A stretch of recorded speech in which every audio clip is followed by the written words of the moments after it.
A short ride up from the river on Woodward Avenue, we come to the Whitney home, now an elegant restaurant. Of course, today you're not going to need your bustle to cross Woodward Avenue like you did when Whitney built his home. Further up Woodward Avenue, we come to the Detroit Institute of Art.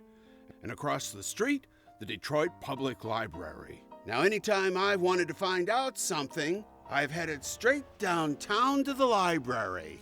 Jackson spent a quarter of his life here in Detroit, from 55 to age 80. So the library must have something about him. Since I was a kid, I've been reading Knowledge is Power above the door. In my search for knowledge, I checked the obituaries in the New York Times. And I love the way the editors line up somebody's life and let you know the important things that they've done. Noted for pictures he took of the Yellowstone Park region and American frontier. His life was filled with startling accomplishment. He would, along with other men, be responsible for the establishment of America's first national park, Yellowstone. We find Jackson here late in his life, in the 1940s, in his New York apartment, working at his desk. And right above him on the wall is a photograph that's 70 years old, from the greatest adventure of his life. It was a group of these explorers that decided to make the great personal sacrifices necessary for what they dreamed was right for the Yellowstone region, that it should be set aside and preserved as it was. The first white men ever to see those bubbling cauldrons of nature. This is in Yellowstone. The subject matter close at hand was so rich and abundant that it was necessary to move my dark box only 3 or 4 times. My invariable practice was to keep it in the shade, then, after carefully focusing my camera, return to the box, sensitize a plate, hurry back to the camera while the plate was still moist, slip the plate into position, and make the exposure. Next step was to return to the dark box and immediately develop the plate. Then I would go through the entire process once more from a new position. Under average conditions, a round trip might use up to 3/4 of an hour. At Mammoth Springs, however, there was so little shifting to do that I was able to cut the average time to less than 15 minutes. Another thing that helped was the hot water at our fingertips. By washing the plates in water that issued from the springs at 160 degrees Fahrenheit, we were able to cut the drying time more than half.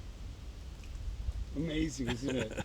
Now, can you imagine this guy carrying hundreds of pounds of equipment around, up and down mountains, on the back of a mule named Hypo, and then once the Hypo fell down the cliff.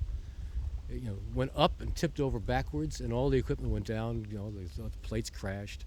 They had to break. They had to put them back together again, and he lost most of his large ones. But this is an astonishing thing. He was a real pioneer. Jackson is thoroughly footloose and always, I think, more interested in wandering and kind of exploring and seeing the world than he is interested in settling down and becoming kind of a staunch citizen. So, yes, he leaves Vermont, falls in with some friends of his who are heading west. He goes to Missouri first and then lands in Missouri, and what's the next step? You're looking for a job. You're looking for a way to go farther. And he got a job as a bullwhacker on a wagon train that was en route to Montana. Starts out for Montana. Somewhere along the line, he gets distracted. He goes to Utah, ends up going to California. Just kind of knocks around for the better part of a year or two, and then ends up in Omaha, Nebraska, where I think he really tries to settle down and to kind of make use of what he had learned as an assistant in the Frank Mowry studio. This guy Jackson was an American original. I don't think he's ever had an equal in so many of the aspects of his life. He's said at one time that he was born with one foot in a suitcase. And when he married his second wife, he said it's such a shame that she had to marry a traveling man, But that was the way he was. He had a good sense of humor. People just loved the old fella. Uh, the older he got, the more revered he became. I think one of the last photographs of him was when he was walking in a parade down Fifth Avenue in New York City. What did he have around his neck? Of all things, a 35 millimeter camera. Now, this is quite a switch from when he started out. He had a 20 by 24 view camera, which I think he made himself. One of the great things that Jackson got to do, both in the 1880s and in his years with the Detroit Publishing Company, is he got to ride around in a train that was essentially his for the time that he was using it. In the 1880s, he often used a special parlor car that was used to move dignitaries and railroad executives around the routes.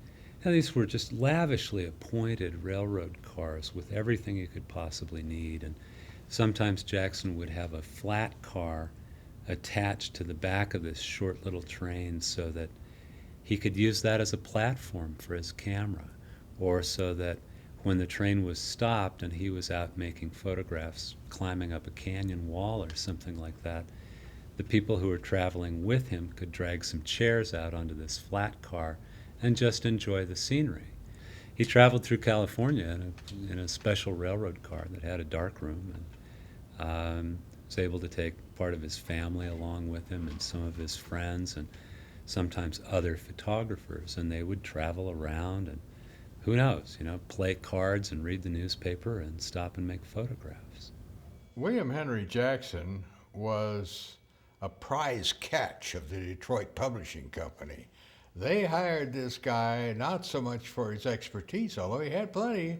They hired him for his collection of something like 10,000 glass plate stuff. Some of those are 20 by 24 that he made with out in the field, but he needed a marketing arm, and that's what Detroit Publishing was. And so they took this huge, massive collection of over 10,000 glass plates, and they started, and some of these going back to his days in Yellowstone Park. And after all, it was his photographs that made Yellowstone our first national park. And they started producing these things, and he remembered color. He's a good color man. They just didn't have color film, for Pete's sake. So here he is telling them how to do it, and the product is simply magnificent. The postcard market started picking up. Jackson started using other photographers then. He had a team of 6 of them that would go out. We don't know who they all were. We don't know who shot what, but we do know that Jackson didn't take everything. He didn't say he did, but they came up with some pretty good stuff. He would outlive 2 wives. One died in childbirth in the early 1870s, when he, with Hayden, were exploring the Yellowstone region. His second wife died here in Detroit in 1918. Of her, he wrote in his autobiography, "We had lived together in love and harmony through 45 years. He had a daughter and grandchildren who remained here in Detroit that he would often visit in his later life." Friends Henry Ford and William Henry Jackson during World War II in the 1940s shared a photo opportunity, witnessed by the Detroit News. "We'll pull out of this, won't we?" Ford asked Jackson. "Sure we will. We always have," replied the Civil War veteran. Jackson died here in New York at 99 years of age. He loved the New York Public Library and left them his diary that he had started in the Civil War, which you can now access online. He also left his drawings and photos from his world excursions. Jackson makes it to England. They travel across Europe. He sees much of the world. He goes to India. He goes to what would now be Pakistan. He photographs all across the south part of Asia. In his autobiography, he tells of having an argument with his fiancée, Caddy Eastman. Later in his life, in the 1940s, he tells a Detroit Free Press reporter Caddy Eastman ran off and married some other man. How do you account for the discrepancies in those stories? Well, I'm